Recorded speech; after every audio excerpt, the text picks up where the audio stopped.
This is the Mouthpiece of the Northeast, and yes, Horrorheads, we are back with another episode of Horror 365. And can I get a big ah-woo from my co-host right here, Ian, the Wolfman? And today we are joined by the one and the only, the master of disaster, the man behind the In Search of Darkness documentaries and many, many more things, Mr. Dave Weiner. Dave, thank you so much for joining us, buddy. Hey, thank you for having me on. I noticed that the intro you played was the German version of In Search of Darkness, and I got to tell you, I don't think I've even seen that. Well, listen, it's a first, and I'll tell you, I don't think I've seen that beforehand. And the people in Germany, shout out to my people out in Germany. You know we're holding it down for you guys. That's why we did that. What was it that did it for you? What was it that got you hooked on horror? I was a kid that was a TV generation. I sat down in front of that TV, if not every Saturday morning, with my footy PJs on, with my breakfast cereal, watching cartoons. But I watched afternoon movies when I'd come home from school, and Universal horror was on all the time. Godzilla movies, Dracula, Frankenstein, Wolfman, Abbott and Costello Meet Frankenstein. Like the ultimate movie where I was like, what? That was the Marvel movie for me. I didn't know you could bring them all in the same movie, you know? So I grew up watching a lot of reruns, but that was my just tap it in my veins. It comes right to me. I became an instant nut. I can't tell you what the first movie was, because probably before I could barely talk, I was already into Dracula, Frankenstein, the Wolfman, you know? Man, it's funny you say that, because Wolfman right here, yes. this guy right, the Wolfman, he is a Universal Monsters specialist, and he actually runs page on Instagram, Universal Monsters, Studio Monsters. I think I'm Universal Studios Monsters. Yeah. So cool. Wolfman's right up his alley. Yeah, absolutely. I just love this stuff. I watched it all the time. You know, my biggest strategy was, how can I hide so my parents don't notice that I have been watching TV all Saturday since 6 a.m, and now it's noon and they want me to eat. What can I do to make them come back so I can catch the afternoon, matinee movie, whatever it would be, whether it's, Wasp Woman or, Godzilla versus the Smog Monster. I'd finagle a way to get back and watch even more. And of course, my mom said, your eyes are going to melt. You're too close to the television, and do something with your life other than watch TV. And so what did I do? I make movies about movies. There it is. You did something with your life, Dave. Mom, it paid off. Thank you, Mom. And I got to tell you, remember those times? I remember them when you had to be in front of the TV if you wanted to watch something. You had to be there to watch it. Now it's like, well, nobody even watches cable. You can watch everything from your phone. You can record it. Back then, you couldn't. I think it's interesting that that's something to be talked about. I think there's a generation that television was appointment viewing. And there's a younger generation now that just can't conceive of that, because they've got the convenience of instant gratification and, streaming, and whether it's on your phone or, wherever you're watching it, your iPad, or maybe even the television, which is practically like a movie screen these days. We love to extol the virtues of going through a video store on a Friday night. We love to extol the virtues of reading TV guides, circling what we wanted to watch, and then being there at the television when it started, because it was an appointment to see something. And then talking to all your friends about it, because they all made an appointment to watch it, and then we all talked about it the next day.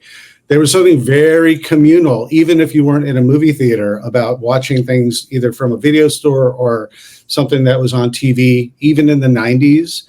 Yeah. When, we might get into the 90s and talking about that stuff, but, Stephen King's It. The only place you could watch that was a miniseries on television, only at a very specific time. And if you missed that first night, everybody was talking about it at school the next day. So you had to be there. So, yeah, listen, I'll say one more thing about it. I sure used to daydream about when I'd be daydreaming in class in 7th grade, and I'd be wishing, I wished my watch could play Star Wars or Planet of the Apes, and I could watch it under the desk while pretending to listen. Kids can actually do that now, They shouldn't. They should pay attention to class. But there's a convenience there that I wished that I had. But ironically, now I wish there was more of the communal aspect that we don't have anymore. I couldn't agree with you more, Dave. There was that sense of urgency. The last point on that, it was a sense of urgency. Like you had to get in front of that TV when you wanted to watch that show. And the TV Guide, to your point, by the way, that was like my Bible. And I stood, okay, maybe it's just TMI. I was in the bathroom seeing what I'm watching Saturday, Sunday. What we have? That's the time to do it because you're focused. You're multitasking. Yeah, man. I mean, you get. Anyway, I'm not gonna get to that. That's a whole other.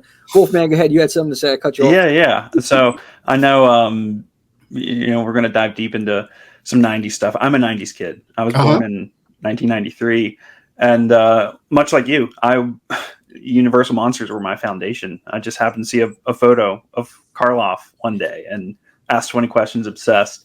And funny enough, I love telling this story. My parents took me to Blockbuster to rent the 31 Frankenstein. And they had an employee had swapped out the tape with Mary Shelley's Frankenstein. Really? Really? Yep. They got them mixed up. So I was I was probably 4. And that was my first R-rated horror movie, and it scarred me. Wow. Well, so let's talk about this. I want to hear more.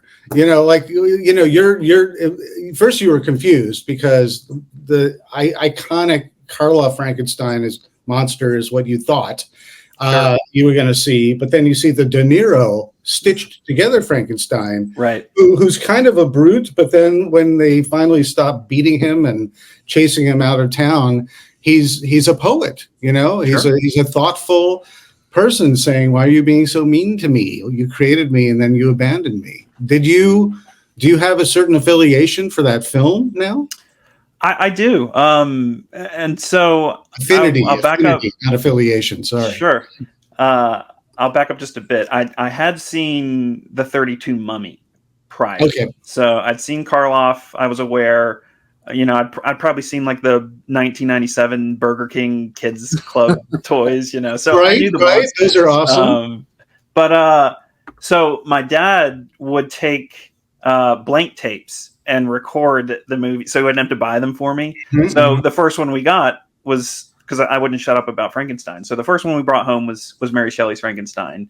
It didn't bother me the first watch through, and I think they were just kind of like, well, we've got it. Like, let's we'll watch it. And it didn't bug me. I was probably 4 or 5, right? And so following that, on that blank tape that I don't have anymore, it was the Wolfman and the 1943 Phantom of the Opera. So it was probably a couple years later, I watched Mary Shelley's Frankenstein, and it scared the ever-living daylights out of me. It took me a while to revisit it, but I do have this admiration for it because, I was 4 years old and watched a whole R-rated monster movie from the 90s. And they capture, like you said, the poetic heart of the monster. And I know some people kind of don't dig De Niro, but I think it's a really unique, fun, awesome. It's practical effects, and I love it. It's great. Well, I'll give you guys a little exclusive that you might appreciate, is that In Search of Darkness 90s, which we'll talk all about, and but I'll sort of skip ahead. That came out in 94, at the end of 94. Right. So we have a segment on Mary Shelley's Frankenstein, and I have James V. Hart, who was the screenwriter for Bram Stoker's Dracula. He was the producer, and he also wrote. He wasn't the sole screenwriter, but he worked on the script and the story. First, it was Frank Darabont, then Steph Lady came. Right. He has the Steph Lady script, but he talks about the why that's a special film, and I think I saw that film when that came out in the theater, and a lot of people they considered it over the top, loud, bombastic.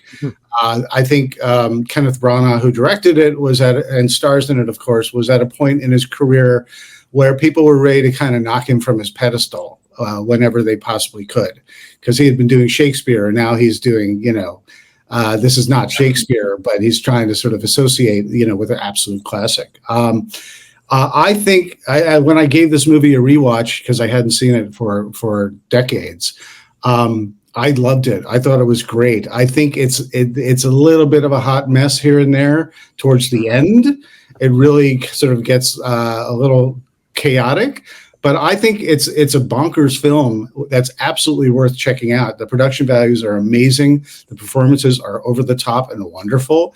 And gosh, what do you really want? Do you want a Mary Shelley's Frankenstein to put you to sleep at night, or do you want to be entertained? And that's what you get. No, 100%. And I want to get into the 90s, actually, Dave. In Search of I got to say this stuff first. In Search of Darkness, 80s. Man, it was masterfully done. It was very detailed. I mean, I got to tell you, it's a must-have. All horror fans, if you haven't seen it, you have to go watch. It's on Shudder. That being said, being somebody like Ian, I grew up in the 90s, born 87. I'm super excited about this one, In Search of Darkness, 90 to 94. Now, I want you to talk to us about the process of putting this one together and narrowing down exactly what's on this doc. Well, normally with the first three, so we did the first In Search of Darkness. For the uninitiated, I'll do the quick 101 on it. It was a crowd-funded project where we wanted executive producer Robin Block, who's the CEO of Creator VC, and was on your show. He took me on to write and direct this documentary. That was a crowd-funded documentary where we were going to go from 1980 to 1989 and do as many movies as we could each year. And then in between each year, we have kind of a larger context chapter, the special effects, music and sound design, the heroes, the villains. If it's relevant to the decade and of filmmaking, then we were able to sort of decide what to put in. It did very, very well, and we did a part 2. That did even better, and we got to do a part 3, which I never, ever expected to do. But as we were progressing, and we had done, 3 movies that were 4 and 5 hours in length. And while I said, does anyone really want a movie that long? Everyone said, yes, longer, please. The more the merrier, please. And we realized that because people are crowdfunding this and backing this, they want more bang for their buck. We're all fans, and we want to have as much as we can in these movies. And you don't have to necessarily sit through all 4 or 5 hours in one sitting. It's segmented, so you can kind of pick it up and come back at any time you want. So now we get to the 90s. How are we going to tackle the 90s? And we decided to do something different. And we decided to divide the decade into 2 parts. So what we're doing and delivering now in October, go to 90shorrordoc.com to get all the information. That's the one plug, but it's like, boom. But we go from 1990 to 1994, and then we end. But we're doing the same structure where each year we're doing a number of films. Then we have a chapter in between discussing larger context ideas and trends and discussions. And we will pick up ideally and deliver ideally a year from now with 95 to 99. Oh, I was just going to ask you that. I mean, we have to obviously get 95 to 99. You answered that question before I could even ask it. So it would be a bit of a crime to kind of do 90 to 94 and say, yeah, it's enough. It's because enough. The 90s, I feel like it's overshadowed. In the second half of the decade anyway, that's memorable. So, no. Yeah, some people like to say that, It's true because the 90s is overshadowed a lot by the 80s, and everybody, there's a lot of huge 80s horror fans. And granted, that was the boom in horror, and I feel like we're getting that resurgence now. But 90s had a lot of gems, and that's why I'm so happy that you're doing this right here. And go ahead. Well, I was just going to say that people, it's a bit of a lost decade for some, because I think when people think back 30 years earlier, they think, well, okay, Silence of the Lambs, that was kind of big. Bram Stoker's Dracula, like I mentioned, Scream. And then they're like, what else? What else define that decade? I don't know. They kind of start coming up short. And then they start thinking, bad CGI. That kind of defined the decade. Yeah. So they kind of dismiss it, and that's that for some. But for horror fans, especially for those who grew up in that decade or grew up watching a lot of that stuff when it was on DVD, because DVD started at the very tail end of the decade. So VHS or DVD or cable, what have you. You will realize very, very, very quickly, if you're paying any attention as a horror fan, that there's an absolute mountain of insane material.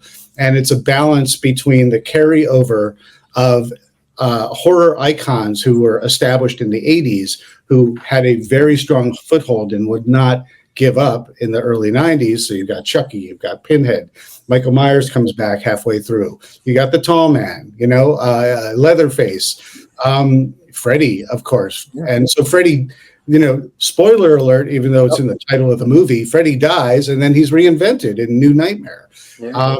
This whole decade and in between, with a lot of straight-to-video stuff, a lot of creative independent stuff.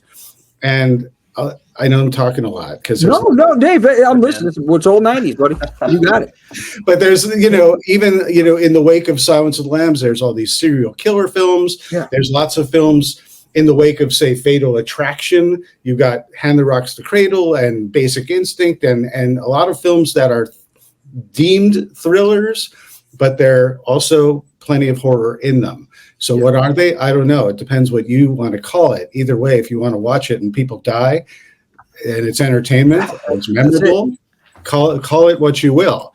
So there's lots to discuss because there's so much more than people remember. And I'll just end there, but we could also just talk about the perception of CGI as well, because I've got a thing or two to say about that. Before we dive too deep into the CGI stuff, because that's something that I was actually going to bring up. So this is kind of a two-tier question, and your response could be the same, but do you have a film from 1990 to 1994 that you consider the best, like horror film, and what would you say is your personal favorite? Best, everyone's got their own personal criteria. Sure. So best is always a tough one. And I'm one of those guys where you're like, well, what's your favorite movie? And I'm just like, well, what day is it? Give me top 5 and what genre, and it's going to change tomorrow. So, I would be hard pressed to tell you what my favorite movie is of that era, but my brain went to Brain Dead Alive, as one of the great surprises. That's a film there where I walk around. I did not have friends who had seen that, so that to me was just a box on the video store shelf. I never saw that in the even being advertised for the theater. I saw it on the shelf, and I was slightly frightened. I'd walk a little faster so I wouldn't have to be too close to that box. I'm like, Dead Alive? Are you kidding me? No way. You're also talking to a guy who saw the Chopping Mall box and said, I'm not going to see that either. Why do I want to see a movie about someone chopping up people at a mall and putting all their body parts in a bag? Little did I only discover later that it's killer robots. Yep. So, I'm the first to admit that I make judgment calls that I find out that I shouldn't have done that. And boy, had I checked it out earlier, I would have loved it longer. But you see a movie when you see a movie, whether it's a recommendation or whether you get curious or whether the thing you wanted is gone, but that's the only thing sitting next to it on the video store shelf. And I remember I never was going to rent Dead Alive until someone said, oh, it's really good. It's really fun. It's really funny. It's kind of like Evil Dead 2. And I'm like, my ears just went, my horror spider sense started to tingle. And I'm like, okay, great recommendation. That's the context I needed to rent it. And I laugh to this day, absolutely, just thinking about it. And it's what's very cool is that I got to talk to and include in this movie Tim Baum, who plays Lionel and is the star of I don't know what to call it, Dead Alive or Brain Dead. He wears his crew shirt that he still fits has, that he wore just for the interview, and it says Brain Dead on it. I know you're excited about that one. Just having it, nostalgia was running wild. I think about it. It's not Brain Dead or Dead Alive, but another thing, Buried Alive. I didn't want to have a girlfriend after that. I'm like, that's it. That's when I get her pissed. It's over. Yeah. I have to say, I'm a married man, and my wife is not a horror fan at all. So the horror movie goes on, she's like, enjoy. And I watched. I had not seen Dead Alive in a while. I've seen it many, many times. I could recite it, but do my due diligence. If I'm talking to the star of Dead Alive, you got to, it's got to be fresh in your mind. Oh, yeah. And my wife just happened to walk by right during the absolute insane finale of that film, where the baby's like coming through the girl's head, the woman's head. And my wife just says, "What the fuck are you watching?" I was gonna say. And I was just like, it's homework, dear. Yeah. I was like, hey, tell you, sit down. Let me get you into this genre. How about you guys? What are your favorites of that era? The best and/or surprises. Wolfman, I'll let you go first because. I gotta go with Twin Peaks, baby. I am a massive Twin Peaks fan. And you consider it horror. You consider it horror, yes? I do. Absolutely. Okay. Yeah. It's I'd say that's probably my favorite. Best, like you said, is a toss-up. I mean, I'm wearing a Hannibal Lecter. Oh yeah. Sure. Nice. I'm torn between Silence of the Lambs and maybe Misery. Okay. I know they're kind of cop-outs, but my personal favorite, I got to go Fire Walk with Me all the way. You know what? There's no such thing as a cop-out. I've learned in my wise old age that it doesn't matter if it's cliche or really well known. If you love it, you love it. Again, and it's cliche and well known and well worn for a reason, right? Absolutely. So entertainment subjective. I'm sorry to cut you off. Yeah, it's what you like, because I get that a lot too. How can you like this film? Listen, it's all subjective. It's all entertainment. Like you said, it's what you like. Man. So I got one, Dave. All right. Okay. Quid pro quo, Dave. If I tell you're not going to evade the question, right? No, right now. Quid pro quo. If I tell you Silence of the Lambs is my favorite film, would you tell me that Anthony Hopkins is in Search of Darkness 90 to 94? I could, but I would be lying. Oh man, no, but yeah, I can say about the talent that we have is trust me, we left no stone unturned trying to get everyone that we could get. And we're very happy with our cast, but a lot of these big Hollywood stars aren't interested in doing a documentary yet. So, we do what we can. Now, from the 80s, I remember speaking with Robin. There was a few people that you guys would have loved to have on, but weren't able to obtain for those certain documentaries. Are there anybody is there anybody that from the 80s that you wanted to have on that you were able to get for the 90s, for 90 to 94? So someone I couldn't get for the 80s, but I got for the 90s?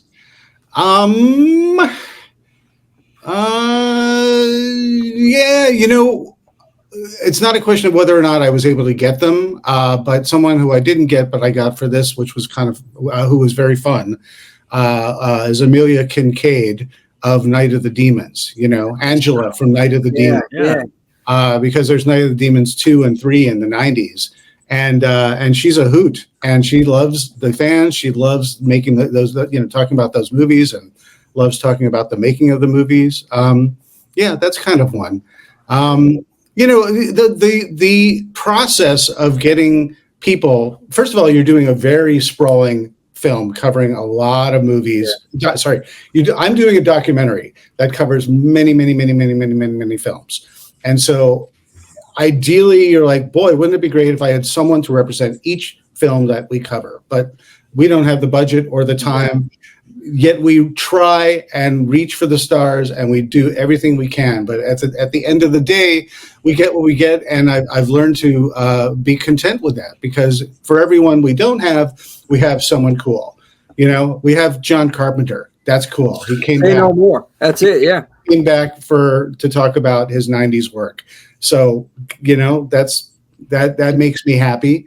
and we have Sandy King Carpenter as well. Oh, we got them both and shot them in the same place. yeah. And speaking of which, John Carpenter, that you guys just also dropped the Thing Expanded documentary. So quick shout out, you guys check that out. The Thing Expanded. When is that? The Thing Expanded is just getting started. So the film isn't made, and look for it in about a year from now. Okay, yeah. Probably around wintertime 2025 or so. So we just did the way we do things is kind of different. What we do is we initially announce and do a pre-order to crowdfund the project. Then we work on the project for approximately a year and then deliver it. And we have a final sale. And in the meantime, rather than say, hey, thanks for helping us out, we'll see you in a year, we take everyone on a year-long journey where we're very transparent. We get a lot of people to do Q&As and talk with the audience and the backers. We survey people to say, you are a fan, you are a Thing fan, you are a 90s horror fan. Here's a poll, here's a survey, fill this stuff out. Let us know what you want. Tell us on social media. We really love knowing what everybody wants because it helps inform us as fans ourselves to make the best documentary possible. So in terms of the Thing Expanded, we're now about to get rolling on that. So that's just started. But I think a lot of times when people hear about it, they think, oh, it came out. But I'm glad you corrected me on that. I know. Yeah, that's because I remember we were pushing with the crowdfunding and different perks that you guys had going on. But from what I've seen already, I mean, just a picture of John Carpenter sitting down, I'm sold. I have to get this. I want to hear what John has to say. So did you happen to notice who's sitting next to him, or what is sitting next to him? If you go back, you'll see Mrs. Pickman from In the Mouth of Madness. The original. When I don't want if you haven't seen the movie, I don't want to say anything. No. Now I got to go back and see. That's all I'll say. That's all I'll say. Believe it, Dave. I guess one thing Jimmy and I were talking about, like leading into this, for this documentary, are you guys planning on highlighting like any of the early 90s television shows, Twin Peaks? Yes. Yeah, absolutely. X-Files. Absolutely. Originally, I said we're going to do movies and TV this time around because in Search of Darkness 80s, we did three long form documentaries. It's 14 hours of movies, and we still didn't get to all the movies. So I thought to myself, sure, TV would be cool to talk about, but there's just no room, in this discussion. But I quickly realized that, if I want to really talk about like it, and if I want to talk about the X-Files or, anything like that, Twin Peaks, we got to include television in some way, shape or form. So we do include television. Cool. And you've got to see the way we do it. But all I could say is that I quickly came up, I kind of thought, well, we'll do it in two parts. We could do a little more each year. And I quickly realized, once again, my biggest problem is I don't have enough time in a 5+ hour film to get everything. And there's going to be stuff left on the table. So that's all I'll say about that. You got tell us particularly like Twin Peaks Fire Walk with Me, and you like the fact that some people would call that psychological thriller, or they wouldn't call it a horror film. We definitely discuss how it qualifies. Yeah, there's always that fine line. Like fans some fans consider one movie horror, the other fans, it's not horror. Like Predator, I think of that movie in the 80s. I label it horror. People like, no, it's it's obviously science fiction, more action, but there's some pretty horrific scenes in there. When Dylan's arm's on the floor, I mean, that's not horror to me. I was traumatized. Well, let me ask you guys this question, and there is no wrong answer. What is the difference between horror and thriller? Asking the real questions. Oh gosh. And like I said, there's no wrong answer. Yeah, it's how you see it, right? So I feel horror is more, you're in the midst of this situation and it's visceral and real, and thrillers tend to lean more you'll hear psychological thriller, So, and I think they could even be used interchangeably, but I feel thriller, it tends to there's more suspense maybe than just straight up in your face horror. At least that's how I would classify the two. Like you just that point right there. The thriller, you're more suspense, you're on the edge of your seat. With thriller, with horror, it's more gore, if you will. Blood, slashing. That's what I think when it comes to like horror movies. Thrillers. Sometimes they cross. I think that's one of the reasons I love Fire Walk with Me so much. It tends to be more psychological, but it's literally about a possessed father who rapes and kills his daughter. Like possessed by horrifying, an otherworldly demon, arguably, from another dimension. What's more horrifying than that? Small town tale, right? Yeah. So, what I really enjoy about these movies is it's very cool that we get to talk about so many different films each year.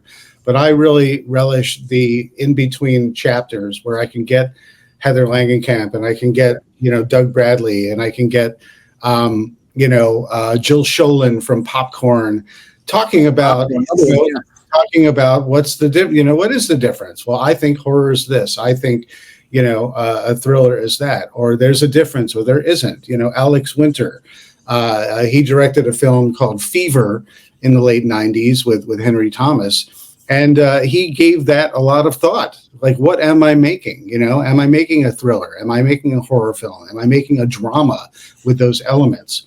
But these are the conversations that are really fun to have with these folks, and then put it together and pose that same exact question and come up with a variety of answers, not necessarily a conclusion, because there is no right answer there.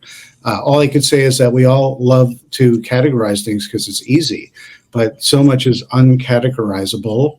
I got that word out. Uncategorizable. And sometimes it's a little more interesting that way. Maybe it's harder to recommend things if someone expects one thing or another. But I go back to Alien. Alien to me is sci-fi through and through, but it's not only sci-fi. It's an umbrella. It's an umbrella gray area there. Story. And some people say, "Oh, that's a horror film. Why didn't you put it in Search? Why didn't you put Aliens in Search of Darkness?" And I'm like, because fundamentally, it's an action sci-fi film with horror elements. Plus, I was going to make In Search of Tomorrow, which was all about sci-fi. There it is. Loved it. Oh, there, love the plug. I have my ulterior motives, but I had to answer for it. Now we're getting down to the real reason, Dave. That's no, but you talk about recommendations. So the list has become a thing here after watching the 80s documentaries. I found myself writing movies down that I never knew, and I said, "Oh, I got to watch this. I got to watch that." And other fans have been doing the same thing. When you were putting this together, well, let me just ask this.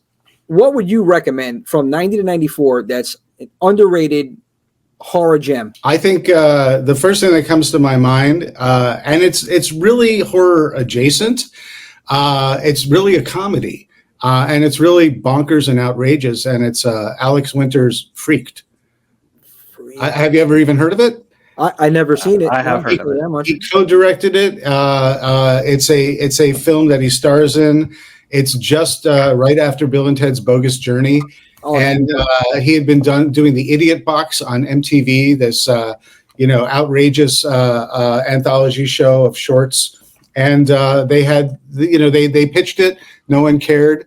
Then he became Alex Winter of Bill and Ted and two movies. And then all of a sudden people were like, "Oh yeah, tell us, what's your pitch?" And they had this outrageous Texas Chainsaw meets, Evil Dead meets weirdness with a touch of trauma. Oh my God! Myself with puppets and you've probably seen the image of Alex Winter. Where half of his face is like a melted giant mogwai ear, gremlin ear, and then the other half and half his mouth the whole time.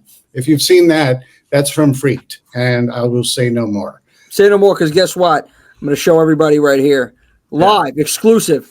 Freaked is on the list, baby. Yeah. It made the list, number one. There it is. It was originally called Hideous Mutant Freaks, And then they said, well, no one will see it, so let's call it Freaked. And then no one saw it anyway. But that's until not now, Dave. Until not now, because it's a bad movie. It's because the studio didn't know how to market it. You know, it's one of those classic tales. Yeah. So it was very cool to have Alex Winter, who has been a friend to In Search of Darkness and a friend to In Search of Tomorrow, once again was a friend to us and came back to share his opinions and talk about his movie. And it was very cool to have him. He's a great dude. Yeah. I met Alex at Monster Mania last year, and one of my go-to questions I try to come up with when I'm speaking to celebrities, not just say, "Oh my God, I loved you in this," and I try to have like legitimate questions and conversations. So one of my go-to questions is, "What's something that you worked on that you were really passionate about and that you loved and you felt or feel needs some more spotlight on it?" And he spoke to me about Freaked. So very, very cool. Yeah. Well, so you probably know that Keanu Reeves is in it, and he's uncredited. And if you don't know he's in it, you might miss him completely because he's in makeup as a dog boy, a milkman dog boy, and say no more, right?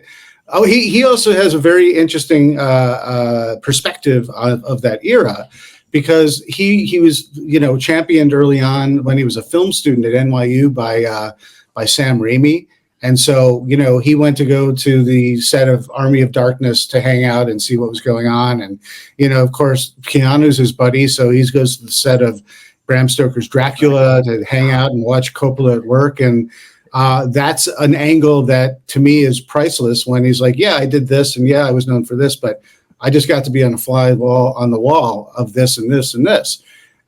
That's what makes this whole documentary process so fun for me, is those little gems that you can't necessarily get anywhere else. Any stories, I guess, from putting this together? Of the making of movies in the 90s or the making of In Search of Darkness? 90s? Well, I mean, any one of the documentaries, really, because the 90s, obviously, we're still flowing, we're still getting into it, but Well, I'll tell you this. My process was, once I realized that we were going to divide this into two parts, 90 to 94 and then 95, 99, my first thought was like, well, wait, am I doing these interviews twice, or, how is this going to work? Because there's some people who are in the first half, but not the second half.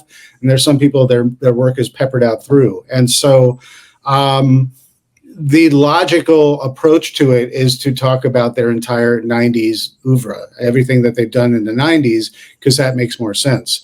So it's been quite the job for me, because I've been doing all of the 90s, but you're only getting the first half. But I have a lot banked for the second half, because it makes more sense when you're sitting there in front of someone. You never know if you're going to be able to get them again. So it's sort of penny wise and pound foolish to say, oh, I'll get the rest later. So I once again, it's an embarrassment of riches. I get to sit with these people for, 90 minutes, 2 hours, 3 hours, and depending on who it is. Sorry about that. And, it's always super duper cool when I could do that. Let me turn off the noisemaker. You're good now. Good, man. Yeah. I didn't want to bring this up because I don't want to toot my own horn. Outside of the first In Search of Darkness, because I heard about it after the fact, I've backed everything that you guys have done. Oh, wonderful. And I love all of it. It's just a treat. I grew up a scared kid outside of the Universal Monster stuff. Like it never bothered me, but I grew up a scared kid. Chucky scared me to death. Like I'm scared of everything. And by the time I hit middle school, that's when I was ready to eat. So it's I hit a lot of the typical classics, and but once I dove deep into the first In Search of Darkness, it's like this whole world opened, and some personal favorites like The Burning. I can watch that movie front to back. So when I found out that you guys were doing 90 to 94, like I jumped onto kind of being like one of the influencer partners, because I've got like 60,000 followers on Oh, wonderful. Universal Monster account. Yeah. I was pushing that for the campaign. I'll keep doing that. Well, thank you. Thank you. I think I'm so passionate about these movies, your movies, because especially this one, it's like I was born right here, 90 to 94. And we're going to have, by the way, we're going to have your birth part of this documentary. Right. Contacted mom. But it's cool to see something like that just being so actively, passionately celebrated by you guys. And, I'm just a fan, and I want to push it. And I appreciate that. What I ask of you, because I shouldn't ask anything of you, because you're already doing wonderful things. Whatever you want. But I think the challenge for all of us who really love this stuff is to get over the stigma of what I was talking about earlier. When people think, well, Scream made Blair Witch, Silence of the Lambs, I don't know. There really wasn't much good, It's bad CGI, But we know that there's an absolute wealth of amazing films. There's just a mountain of really great stuff. And so much of it is super low budget, straight to video, that you could only find if you were at your mom and pop video store and you say, that is the wonkiest cover I've ever seen, and you discover it, and then you own it. It's yours, whether or not you actually own the tape or not. That's a special thing. Is that a good film? Probably not. But that whole experience of you discovering it, telling your friends, finding it's got the right dose of sex, violence, gore, nudity, cursing, and just ridiculousness, whatever is appealing to you. And you discovered it. And it's like your secret handshake. These are the things that we're passionate about. And so for people who are not well versed in this whole decade, much less this first half of the decade, it's your job, it's my job to say, dude, sit down, pay attention. There's so much more than you realize. And we'll talk about the CGI.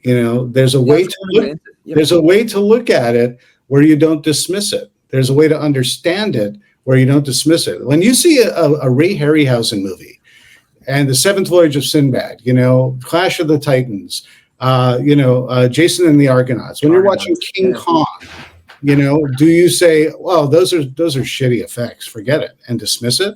No, you say those were of the time. Those were groundbreaking at the time. People were in awe, saying, how did they do that when they saw it? Did they think it was real? No, they didn't think it was real either. But they still went to the movies because these were there. When you see them in the 50s, they're clearly manufactured giant ants that people were going, all right, take two, a little more energy. While they're being pinched to death, But what is these movies collectively scared the crap out of people? So I'll just say one other thing, and then I'll give it to you guys. But it's like this is the decade where the dam broke, where especially with James Cameron's Terminator 2 and Jurassic Park, every producer of every genre, fantasy, horror, sci-fi, said, I want that in my movie. I don't want to pay for that though. Less.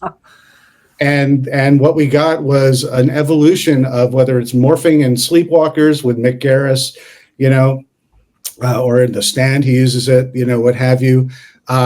Whether it's Lawnmower Man, where if you revisit Lawnmower Man, which everyone loves to slam, it's all about virtual reality. And if you watch it in the context of that, it works fine. Is it bad CGI at first glance, not watching the movie? Yeah. Is it a ridiculous movie about a very smart monkey? Maybe. But the thing is, the context is there if you want to enjoy the film for what they were able to do with the technology that was brand new and refreshing and exciting at the time, but quickly gets old when the technology advances, and all of a sudden it feels old, it feels dated, and the better the technology gets, the more obsolete things get 5, 10, 20 years ago, to the point where we're going to look at Avatar and say, really? That made $1 billion? Are you kidding me? That's like stick figures. But at the time, like, wow, marveling, you could do this, and this is all motion capture. You know, you gotta see it in the context of the time that it was created as something exciting and new, whether or not it's dated or not. That's a really good point. Thank you for coming to my TED Talk. And no, but Dave, that's a really good point, because I think everybody they bash CGI. Everybody's it's all about practical. And granted, I love practical effects, but technology keeps advancing, like you said, and we're at a time where it's like, forget it. What you see now versus early 90s, it's night and day. And to your point with Terminator 2, one of my favorite movies right here, and Terminator 2 and Jurassic Park, the CGI, I mean, we're talking big studio money. CGI is expensive. Like, for a short film, little spoiler, I'm working on something behind the scenes short film with Ken Sago from A Nightmare on Elm Street. Oh, cool. We're trying to get CGI for, I can say this much, it's about a bird, a killer bird. He's a big Hitchcock guy. So it's so expensive. And like him finally, he's like, I don't want to go cheap on it. Well, it's, how much you got to pay for that. So that's the same thing I'm thinking about with the movies. Like, they paid how much for Terminator 2? Can I get this for like they had the version? They had the development time. They had the top, Spielberg and Cameron. They were the top directors with the most amount of money and the most time to develop the right thing. And they were going to go. Spielberg was going to do stop motion animation a la Ray Harryhausen with Phil Tippett's work. And Phil Tippett did all these amazing things, stop motion animation, until they pivoted. They realized that they could do it with CG. Phil Tippett stayed on as an advisor for like an animal motivation and motion advisor, which was very, money well spent and brain space, that was invaluable. But at the end of the day, they were going to do something different too, until they found something that they were capable of. But what I'll say about Jurassic Park, which I think most people know, but I'll remind them and remind you guys, is that it's a very small, if you look at Jurassic Park, it's a very small amount of CG. It's these amazing Stan Winston dinosaur-sized practical effects that, with the incredibly talented sleight of hand and filmmaking, you don't know where the seam is more often than not, where CG begins and practical ends, and vice versa. And that's what people made the big mistake for during that time. They thought, it's all CG, so I want to do CG too, when they didn't realize that practical effects was a larger percentage of the dinosaur effects in that film. And so a lot of it is misunderstanding the commodity, the technological commodity that you've got in your hands, which brings us down a path of embarrassment and frustration when you look back at that time. Man, but again, it's that time, and that's what everybody needs to remember. Like, you're watching this movie for that time period. You're not watching it like it's 2024, and it's simple. You brought up some old classics as well, and I don't know why Blob came to mind. I don't know. I think, and I think the Blob remake, I don't know, off the reservation here, but I think that was one of the best remakes of all time. It's great. It's great. I looped that in with The Fly and The Thing. The Fly, The Thing, The Blob. 50s films remade in the 80s are all fantastic remakes. And so anytime someone, disparages, another remake, and I'm one of those too, but I don't vocalize it. I think it. I also think, well, listen, there's always the anomaly that it might be really, really well done. Let's give it a chance when it comes out. If I'm interested, I'll check it out. If it sucks, it sucks, but you never know. You always got to give it a shot. We hold these things dear because the reason why the Thing got so disparaged, Roger Ebert called it the barf bag movie of July. He literally said that. I love that quote. The reason why he was so put off by it, and Rob Bottin's effects, and that we all herald as being amazing, is that he saw The Thing from Another World produced by Howard Hawks and thought, you don't need to remake this movie. You don't need to improve on this movie. That's a great movie. That means so much to me. And then he sees, the guy who made Halloween and The Fog, now he's making The Thing. Okay. It's gross. Forget it. Mm-hmm. That's his opinion. And it's absolutely valuable to him, but he also just happens to have a national audience hinging on his thumbs up and thumbs down. and that tanked the movie. But that's another story to tell in The Thing Expanded. So we're going to save it for that. I'm not directing. Ian Nathan is directing that, who directed Aliens Expanded, and I'm very excited to have him on board to do that movie now. Awesome. Oh, yeah, I can't wait for that one either to drop, Dave. Now, as far as In Search of Darkness 90s, 1994, what's the projected month date that you're planning on releasing this? So we're running our order campaign. You can order it from October 8th to Halloween night at the stroke of midnight, October 31st. Go to 90shorrordoc.com. All our socials are at 80shorrordoc because it was too much to redo it. So you'll find all our stuff on 80shorrordoc, Twitter, X, Instagram, Facebook. And you'll see all the details on what you could do to order it. Once again, you get to have your name in the credits. Nice. You get really cool swag. So check it out and see what you get with it. After that, up through Halloween, you'll be able to get the digital copy, probably very, very end of November. And then you'll get it in your hands January or February once we manufacture it and distribute it. Nice. So it's not, listen, guys, you got to go there. I'm going to put everything in the description here, Dave. So it's not going to be too far out from now. Yeah, it's around the corner. What we do is like we can't, we don't have it in piles ready to go. We like to involve everybody so they can get their name in the credits and feel like they've contributed to this and have a keepsake, a memento that immortalizes their involvement, getting this over the line and getting people to be able to see it. And you get it exclusively first. And it's a pretty special thing that we do. I think it's super cool. It's definitely left of center for your standard Hollywood distribution for a upwards of, I'm going to call this it's almost 6 hours when you put the credits in at the end. I'll just say that. Listen, I can't tell you the running time specifically. I wouldn't care if it's 12 hours because the kind of work that you guys do is just absolutely incredible. Like I said, it's masterfully done, these documentaries. And that is what I love when you talk about, you guys are for the fans. And that's what I've noticed. It's all about the fans. You guys are fans yourself, and it's about the fans, and you get everybody involved. And that's what differentiates Creator VC and you guys from everybody else out here. And that's what I appreciate more than anything. You give everybody an opportunity to be a part of it, not just to order it. It's not like, hey, just order this. No, you're a part of this film. Well, make this. And that's sorry, I'm interrupting you, but I appreciate both of you and your enthusiasm. Part of the things, all the things that you said that we do and why we do it, it kind of culminates in, like I was saying earlier, where you discover something and you want to share it.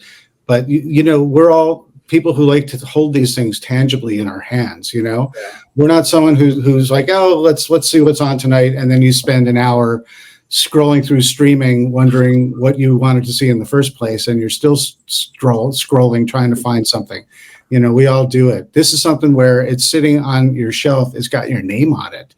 And you can watch it whenever you want. And streaming is fleeting. And so this might end up on streaming here, there, or anywhere, but they disappear.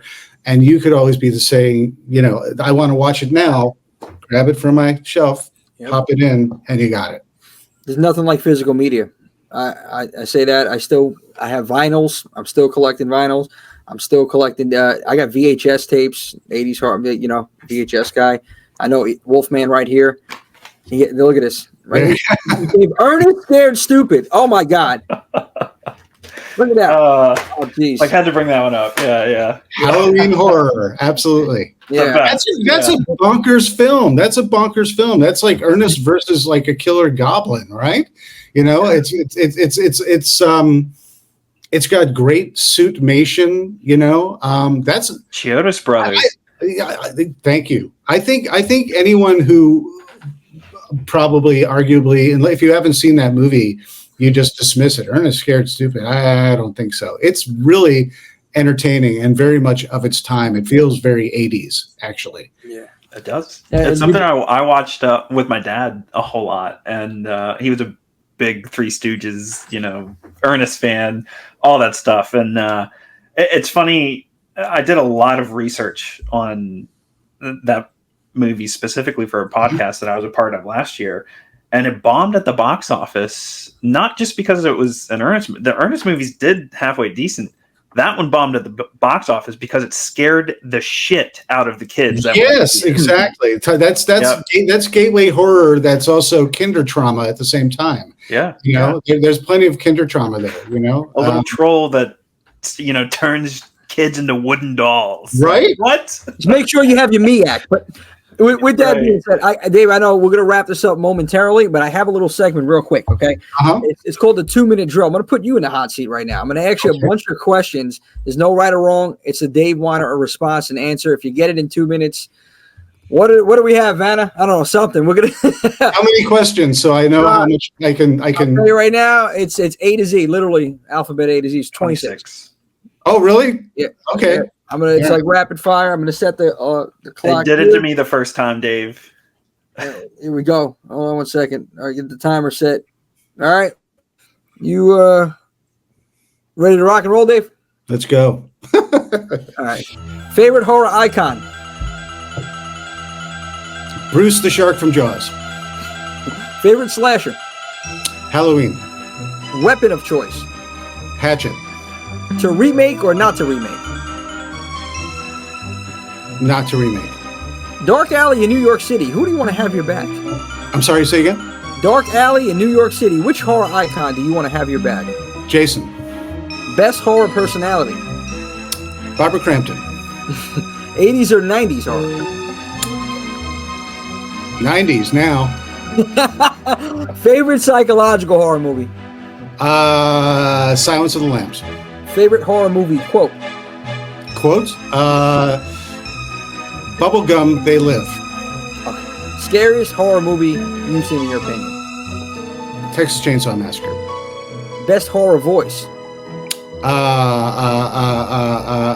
James Earl Jones, gone. Finish the line, all work and no play. Makes Dave a dull boy.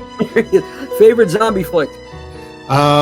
Remake of Night of the Living Dead, directed by Tom Savini, who's in our movie. Nice. Universal monster of choice? Creature from the Black Lagoon, absolutely. Wes Craven or John Carpenter? Yes. That's it. Favorite Halloween? 1. Favorite Friday the 13th? 78. Gotcha. I'm sorry? Favorite Friday the 13th? 7. Best horror score?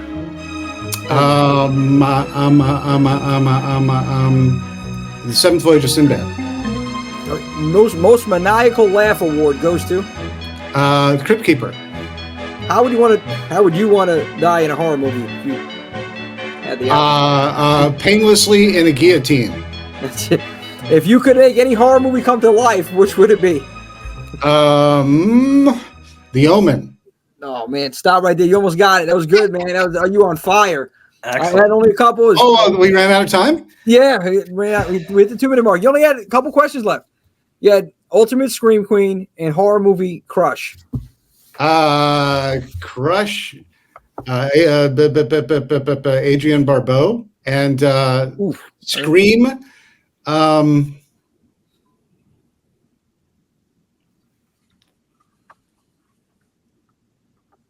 Right, I'm totally stumped on that one. I mean, I don't want to. I guess I could say Jamie Lee Curtis, but I'm really thinking about the different screams because I heard them over and over and over. And over.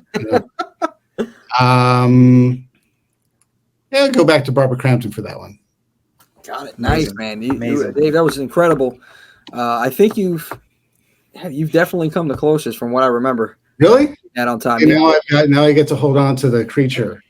And Wolfman wanted to actually. This is a little plug. This is the real reason we got you on here, Dave. Wolfman, I know you wanted to tell him something before we wrap this up. So, David, it's an honor to get to speak to you. But this is something I had to push just because, as we see, horror has deep roots, or we're deeply rooted, all of us in this, from time 2-3 years old. So I've been curious, racking my brain ever since I watched the first installment of In Search of Darkness. Is there ever a possibility that we could see In Search of Darkness 1930s or 1940s? We've been talking about. I can always say there's a possibility. Yeah. We've been talking about working our way backwards, and 70s has come up multiple times. I think that I would love to do a survey. I mean, it's just too much. There's so much. There's too much and so much. But there's a way to do it, in Search of Darkness style. And I will answer you this way. If we continue to get a show of support and demand for these things that you ask for, then guess who says, oh, we should do that? Robin Block. And if Robin Block says, oh, we should do that, then he says, David, do you want to do it? Because I'm very fortunate where I often am the first ask. And so because of that, it's something that you want, you got to rally the troops to get Robin's attention, saying that this is a marketable and sellable product. That's not what he's about. He's about the fans, but it also, it's show business, right? And so if people want something, they have to demonstrate they want it. Otherwise, it's too niche. That's why we don't do like In Search of Comedy necessarily, or In Search of romantic comedies or what have you, I mean, if there's an audience demanding that, that's always a consideration, but we like to stick with genre. Excellent. So you know what? I think I've got my work cut out for me. No. I'm going to have to contact Robin. We're going to go on a Shark Tank episode with Robin. Here it is. Wolfman, you got to tell him what you got. Because you know what the crazy thing is, Dave, real quick. On his Instagram, on Universal Studio Monster, he can post something about Freddy, Jason, the classic slashers. No feedback. He posts something with Wolfman or Frankenstein. Thousands of there's a fan base for the roots, the originality, like the origins, I should say, of horror, of the genre, and the horror fan base. And you know this, Dave. Man, we are so loyal and we're so passionate, and that's what keeps us moving here, and that's what keeps this genre thriving. You guys may or may not know, I ran Famous Monsters of Filmland magazine. I grew up with Famous Monsters, later on in my life. I grew up with Famous Monsters, never knowing I'd actually, run the magazine at a certain point, which was just an absolute honor. But my bread and butter was Famous Monsters magazine and going to the library and getting the Crestwood books about Wolfman, Dracula, Frankenstein, and these individual books that you could get at the library. Those were well worn. And if you looked at the back of any of those books, you'd see my name multiple times.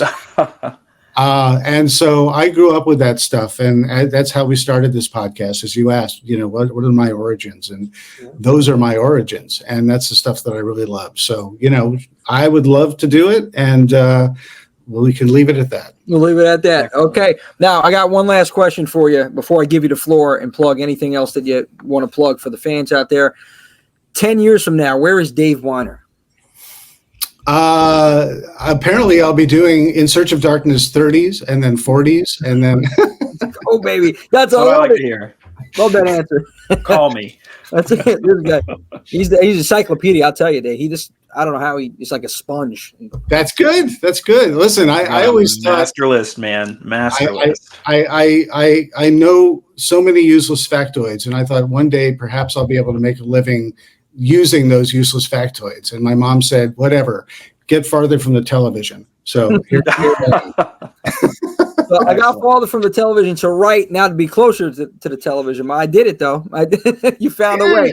No. Listen, I like to disparage my mom, and I love her very much, but she's, we all had the mom who loves you and cares too much. And so, but you're going to melt your brain if you're too close and spend too much time watching TV. But I have a kid who spends a lot of time playing Roblox and that kind of stuff like that. And I understand that he is learning and learning how to craft games and learning strategy. And I recognize all the things that he's getting out of it versus just wasting his time.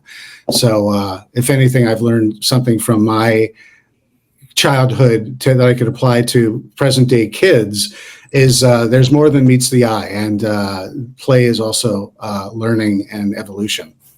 That's a great father speaking right there. Yeah, take advice, parents. Seriously. So, Dave, I want to give you the floor right now. I want you to plug anything. Well, there's only really one thing to plug right now. The main thing, In Search of Darkness, 1994. The floor is yours, buddy. Yeah, go to 90s horror doc, 90s 90shorrordoc.com. October 8th. It ends October 31st at midnight. Tell your friends, spread the good word that there's more than meets the eye. It's not necessarily a lost decade. It's a cool decade. So much going on.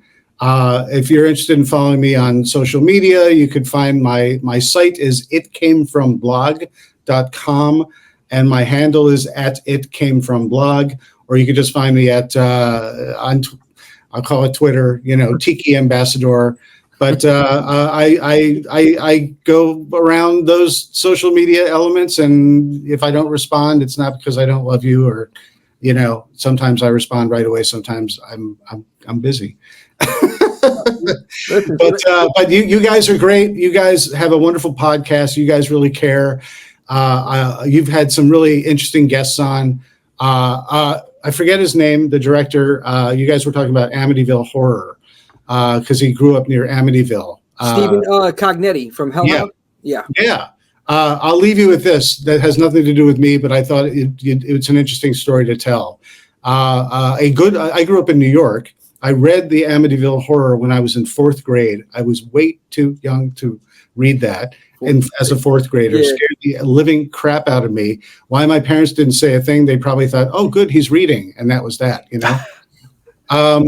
A good friend of mine grew up in Amityville, and he grew up on Ocean Avenue, and he grew up diagonally across from the house, 112 Ocean Avenue, the Amityville Horror House. And he's a little older than I am. He was really good friends, the neighborhood friends, with the youngest DeFeo who lived there. Mm-hmm. And he remembers the day that he went over and knocked on their door to play, and they weren't answering the door. And he just thought, this is ridiculous. I see all their cars here. Why aren't they answering the door? Knocking on the door again. No way. They were all dead inside.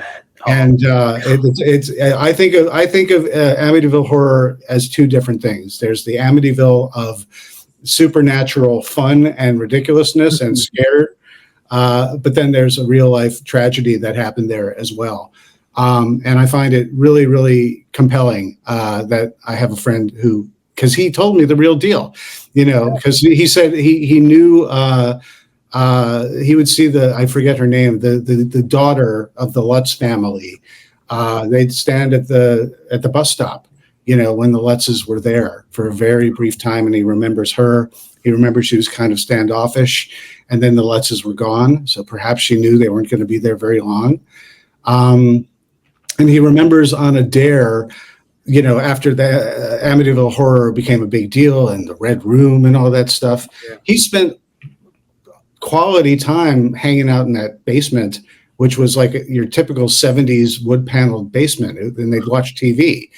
He's like, the Red Room, that was like a luggage closet. There is no Red Room.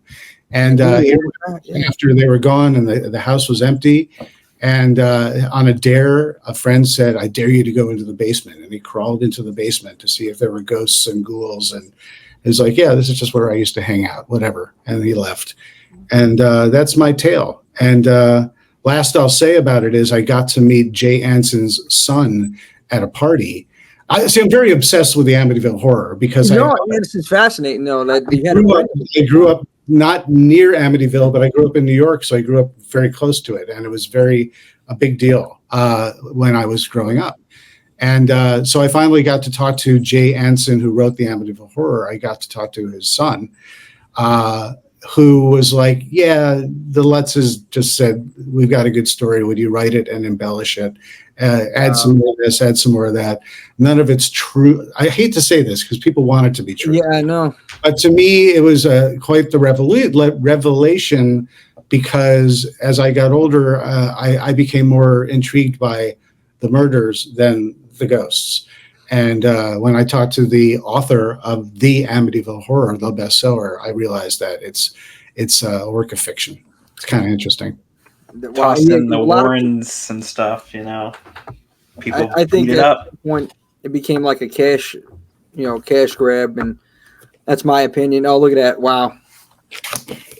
Smell. Yeah. Nothing like the smell of a bookstore in a video store. At least all we can get right now is one of them, at least still. So that's probably a downer that I left you guys on, but I think you guys would appreciate it because I was checking out your podcast and that's the episode that I landed on, and I was listening to you guys talk about that. So I appreciate you. I share my 2 cents of what I know. No, I love that. I love that you did that, and I appreciate that. Actually, number one, actually listening to us, and number two, telling us that story. And it's fascinating. You had a friend that actually lived on the block during that time, and to your point, yeah, the real horror was what happened with it was the murder. And yep. I got to visit the set when I was with Famous Monsters. I got to visit the set of The Conjuring 2. Oh, and the set that I visited was the Amityville horror set, which was in near me in Los Angeles. Yeah. They found a sort of an old colonial, a Dutch style colonial that was very much like the original house. And they set dressed it to be like the original house. So I got to walk in the upstairs bedrooms where they had on the beds, and it was quite the scene. It was pretty cool. Anyway, that must have been something. I mean, you've never been to the actual house. I've never been to the actual house. No. Okay. And what part, if you don't mind me asking, what part of New York? I grew up in Westchester. Oh, Westchester. Okay. County. Yeah. I grew up in Scarsdale. Scarsdale. And then right near White Plains. Yep. Oh, okay. There you go. There you go. Well, I born and raised in Brooklyn. I lived in Queens my whole life. I just moved out to Pennsylvania about 3 years ago to get a change of pace. It's been getting, over there, but I'm very familiar with Westchester County. It's always fun when you talk about, pinpoint spots of your childhood growing up and stuff like that. And the guy, Gil Adler, who did he produced and wrote and directed a number of them, but he produced every single Tales from the Crypt. And he did Demon Night. He directed Bordello of Blood. He's in Search of Darkness 90s. And he's originally from Yonkers. And so we talked about, points of interest in Yonkers, which is pretty fun. Anyway, I'll leave it at that. Yeah. I told you I could talk. I have no problem with it, Dave. I appreciate you coming on the show, taking the time out for us. Mr. Dave Weiner, folks, this guy is just absolutely amazing. Him and the Creative VC team, Robin Block, all of them, they're doing tremendous work. Check them out at 80s Horror Doc. You got to check them out on all social media, Instagram, on Facebook. You're going to see all the links in the description here anyway. Support the project, support these guys. They're fans. They're doing it for their fans, and they're doing it the right way. So I want to thank you all for tuning in.